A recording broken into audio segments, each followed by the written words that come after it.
et Mohamed Magri ont tout suivi pour nous. On regarde.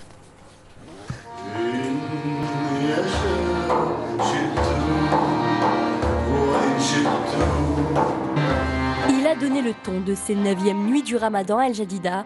Abed Azrié et ses fidèles musiciens ont tenu à improviser cet air soufi, datant du 9e siècle avant le grand concert de ce soir. C'est la 3e fois que l'artiste syrien vient au Maroc et le poète a d'ailleurs concocté un programme très spirituel pour le public marocain. J'ai construit au fait le récital de demain en 2 parties, qui seront évidemment pas dans l'ordre. C'est sur 2 thèmes, au fait. 2 thèmes l'Andalousie, évidemment. Et puis, à côté de ça, je vais donner des extraits donc d'un disque qui s'appelle Mystique. C'est sur les soufis.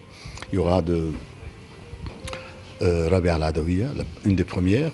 Et puis, pour montrer que la femme a une place en plein islam et en plein mysticisme. Quelques heures plus tôt, les médias locaux ont pu assister à la présentation du programme de cette nouvelle édition des Nuits du Ramadan. Pendant 10 jours, les instituts français du Maroc ont prévu de nombreuses surprises. Pas moins d'une dizaine d'artistes et de groupes venus du Mali, de Syrie, de Tunisie ou encore du Maroc vont se produire dans quelques 12 villes du royaume. Cette année, nous avons mis l'accent sur la poésie, qui est un thème, qui est une façon de toucher l'universel.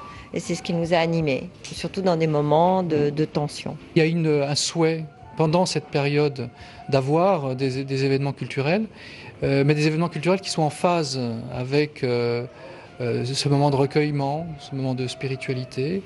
Et sans doute que la musique est la forme d'expression artistique qui est la plus appropriée. C'est la 4e fois que les Nuits du Ramadan s'invitent dans d'autres villes qu'El Jadida. Imed Alibi, Kel Assouf, Nerdistan ou encore Bassekou Kouyaté. Autant d'artistes que les Marocains pourront découvrir pour faire le plein de musique et de spiritualité pendant ce mois sacré. Et ceci jusqu'au 10 juillet prochain. À présent, ce